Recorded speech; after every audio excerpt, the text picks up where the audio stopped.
Petropolitano Debate, de volta. A gente dá início agora à nossa entrevista de hoje. Vamos abordar um pouquinho de educação financeira, um tema extremamente importante.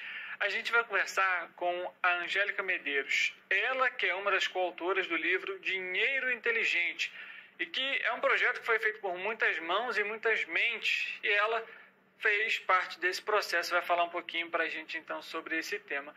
Angélica, obrigado pela presença, seja muito bem-vinda. Muito obrigada pelo convite. Primeiramente, deixa eu me apresentar. Eu me chamo Angélica Medeiros, eu sou educadora financeira reconhecida pelo MEC. Hoje eu ajudo várias pessoas a como lidar com o seu dinheiro e a como se planejar também para o futuro, né? Não ficar pensando apenas em trabalhar, ganhar e gastar hoje, mas sim economizar um pouquinho para o futuro.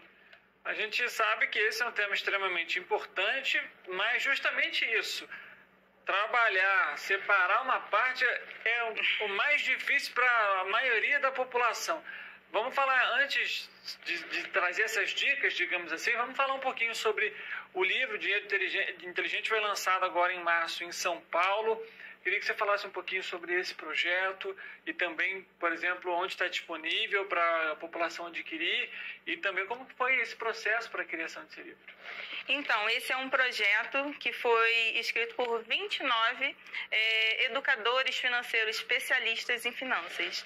E aqui nesse livro a gente aborda vários temas que chega no final da leitura, todos eles se complementam.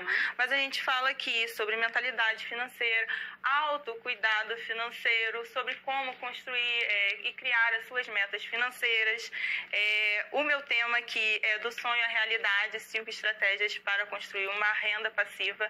Renda passiva é o quê? É aquilo que você investe para ter o retorno depois, sem precisar trabalhar, né? Você separa, por exemplo, 10% do seu salário todos os meses para poder lá na frente ter um retorno mensal, como por exemplo com os fundos imobiliários, e construir a sua renda passiva, para não ficar dependendo apenas do futuro da aposentadoria com o INSS. Ou seja, basicamente aquela frase muito conhecida, fazer o dinheiro trabalhar por você. Exatamente, eu falo muito isso com todos os meus mentorados. E eu ajudo exatamente a você criar metas realistas para a sua realidade, porque às vezes na palestra, alguma coisa eu falo sobre isso, e as pessoas acham que não, o que serve para você vai servir para mim, mas não, cada um tem a sua realidade, tem que criar metas e planos específicos para a sua realidade, para conseguir conquistar tudo da melhor forma. E aí já aborda, por exemplo, até mesmo um conceito do livro que é o autoconhecimento, né? Exatamente,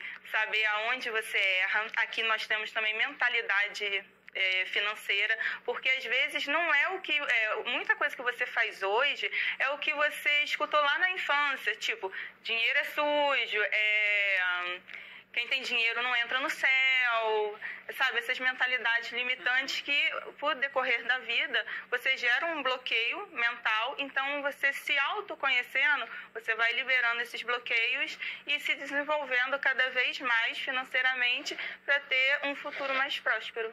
Tá certo. Agora, você comentou uma questão, vou pegar abordando aí o trecho do livro que você foi a responsável por trazer, que traz justamente esses conceitos sobre a renda passiva. A gente sabe que, até pela própria situação do país como um todo, a dificuldade das pessoas, até também pela falta de conhecimento, investir é muito difícil. Conseguir separar a parte da renda para um investimento futuro é algo muito delicado. Como que a pessoa pode, por exemplo, de uma forma mais simples, obviamente, como a gente comentou, vai depender de cada um, de cada renda, o perfil de cada pessoa, mas para o início, qual o pontapé inicial importante que a pessoa tem que ter para ter essa consciência de que eu não posso gastar tudo agora, é importante eu ter uma reserva ou uma parte investida? Então, primeiramente, é crucial começar com um planejamento financeiro, fazendo um orçamento ali. É simples, você pega quanto você ganha. bota ali. Se você ganha comissão, se você faz renda extra, você coloca tudo numa fileira. E na segunda fileira você coloca tudo que você gasta. Luz, água, aluguel. E ali você tira o que você tem de receita e o que você tem de despesa. Se chegar ali no final estiver dando mais despesa do que receita, você já sabe que está dando errado, que você está fechando o mês no negativo. E assim como uma empresa, se fechar sempre no negativo, ela vai à falência. Nós temos que se conhecer assim também. Se você estiver sempre fechando no negativo, você vai viver eternamente endividado e não vai conseguir poupar nada. Então, o ideal é você fazer isso, cortar ali alguma despesa que não seja essencial, que você consiga talvez reduzir, e depois disso você vê quanto que vai sobrar. Pode sobrar, por exemplo, R$100. Comece com R$100. Fundos de investimentos, por exemplo, fundos imobiliários, a partir de R$10 você pode estar começando a investir. Então, não é nenhum valor assim muito alto que seja inviável. Aí você já tem as suas finanças ali mais ou menos organizadas. Você consegue tirar, por exemplo, começar economizando 10% do seu salário. Aí você começa investindo aos poucos, conhecendo o mercado. Agora estou mais estabilizado, consigo economizar 20% do meu salário. Melhor ainda, assim, eu falo que o melhor de tudo é você conseguir economizar 20%. E aí, é claro, colocando na sua realidade. Muitas pessoas conseguem economizar muito mais que isso. E quanto mais você investir, mais retorno você vai ter. E agora, falando um pouquinho sobre essa questão dos investimentos, a gente sabe que é uma gama de opções de investimentos. É importante acompanhar, hoje, atualmente, existe uma região, local mais específico para realizar esses investimentos, ou um pouquinho em cada setor, em cada empresa também é um ponto importante? Então, o ideal é ter uma diversificação. Por exemplo, tem a renda fixa, que você consegue estar investindo ali num CDB, num tesouro direto. O tesouro direto é você emprestando dinheiro para o governo. Sim. Olha que beleza. Nada melhor que emprestar dinheiro para quem faz dinheiro. E aí depois você vai estudando e começa a investir na renda variável, onde seus retornos serão maiores. Aí você entra nos fundos imobiliários, nas ações, criptomoedas, investir no exterior. E aí esse é o mundo ideal, né? Você investir um pouco em cada categoria, diversificando para não alocar, a gente costuma dizer que é colocar todos os ovos na mesma cesta, né? Para se acontecer algum problema ali que cair, você não perder tudo. Mas é sempre importante estar estudando. Ou seja, então, tem alguns riscos também. É necessário ter um conhecimento prévio para poder saber aplicar de forma correta esse valor. Exatamente. E aqui nesse livro, a gente aborda todo esse passo a passo. Se você tem dívidas, aqui você vai ter o conhecimento como sair das dívidas, como usar o cartão de crédito da melhor forma e como se organizar, se planejar financeiramente para começar a investir. Então, esse livro, ele é uma leitura super fácil. A gente teve até um feedback de uma tia das escritoras que tem 84 anos.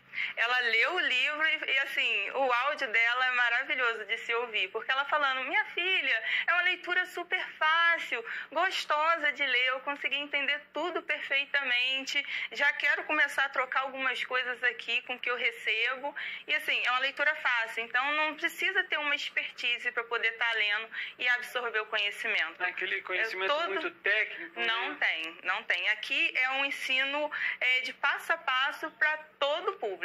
Bem didático. Exatamente. Inclusive, a gente tem imagem para botar na tela para você também do livro, para você que está em casa, por exemplo.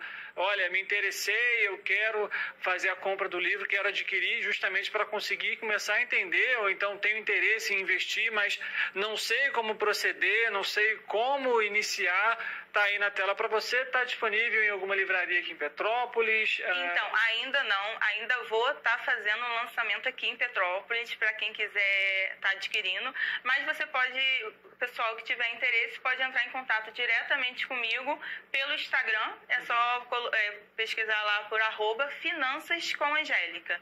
Entra em contato diretamente comigo lá e eu consigo estar disponibilizando. Maravilha. Pretendo estar lançando aqui na cidade em breve. Bom, inclusive a gente fica acompanhando então, viu? Angélica, falando ainda sobre um pouquinho dívidas, por exemplo, a gente sabe que os níveis de inadimplência ainda são muito altos aqui no Brasil. O próprio Serasa divulga relatórios anuais mostrando esses índices. E o principal deles é o cartão de crédito. Tem solução para esse cartão de crédito? Então, 80% da população brasileira está endividada. É um número assim, muito alto de pessoas inadimplentes. E o primeiro passo, para quem não tem esse controle de saber como administrar ali o uso do cartão de crédito, é ser ao extremo, não ter. Porque se você não tem o controle para usar, o ideal é não ter. Ah, não, eu tenho 5 cartões de crédito. Começa reduzindo. Passa para 3, passa para 2, até chegar em 1. Ah, não, estou com 1 e não consigo ter controle. Elimina. E assim, para quem já tem dívidas, o ideal para conseguir quitar suas dívidas, novamente, ter um planejamento.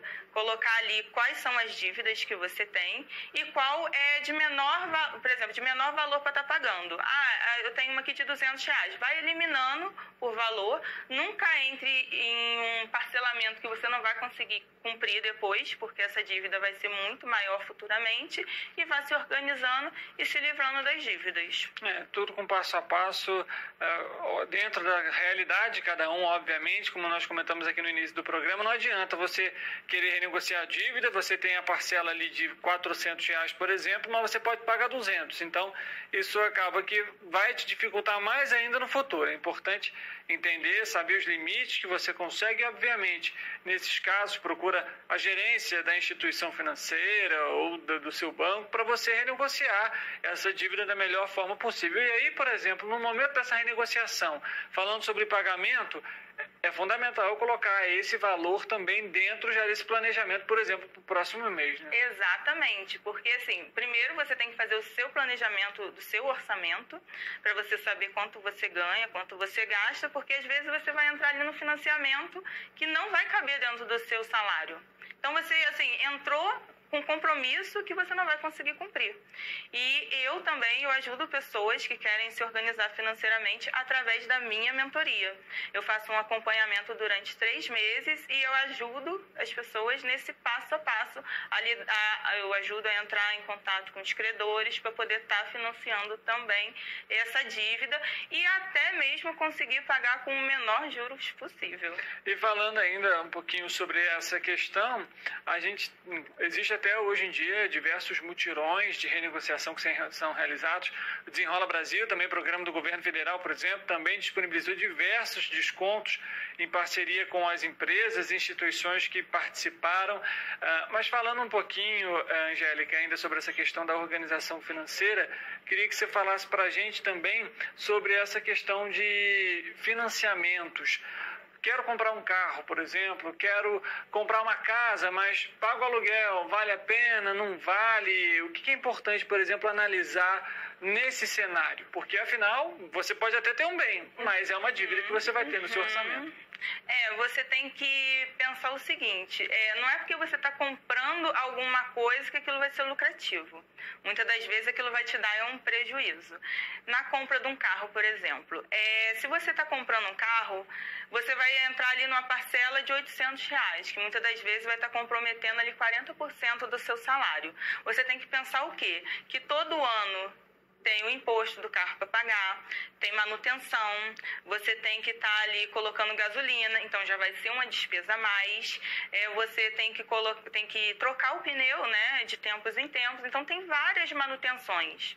E muitas das vezes, quando você entra no financiamento, você já entra no limite do que você pode estar pagando. E essas despesas eventuais? Você não colocou ali no papel. E aí como que você vai estar pagando isso? Aí o que acontece muitas das vezes? A pessoa entrou ali no financiamento, pegou uma dívida que vai se arrastar aí talvez por 7, 8 anos e muitas das vezes no meio do caminho ela perde o bem que ela adquiriu, porque não vai conseguir honrar com essa despesa no seu orçamento, não vai conseguir estar pagando. Ou senão, o que pode acontecer também é ela pegar, não vou deixar ali o carro parado porque eu não tenho dinheiro para colocar gasolina, não tenho dinheiro para colocar o pneu. Né? Aí assim, isso gera uma frustração. Porque você, muitas das vezes, é um sonho, eu tenho um carro tal. E aí? Você conquistou, né, o seu sonho, mas você não vai conseguir colocar um andamento no seu sonho porque você não se planejou. Então, assim, eu falo muito que o principal é o planejamento. Tá certo. Angélica, eu queria agradecer a sua presença aqui com a gente, porque, obviamente, se nós fôssemos tirar todas as dúvidas financeiras, a gente ficaria aqui 2, 3 horas abordando esse que é um tema muito importante. Mas, obviamente, falando também sobre a questão do lançamento, quando estiver disponível, a gente marca um novo bate-papo aqui no Correio Petropolitano Debate para trazer esse tema e orientar também a população. Com certeza, a educação financeira é fundamental, deveria estar seria matéria na escola. Com certeza. Inclusive, pensem em vocês parlamentares que vão se candidatar para as eleições desse ano, viu? Angélica, obrigado mais uma vez pela presença. Eu que agradeço. Para você que está em casa nos acompanhando, obrigado pela sua audiência e pela sua companhia. A gente volta amanhã, 13h ao vivo, você é o nosso convidado especial. Uma boa tarde para você e amanhã a gente se vê. Até lá.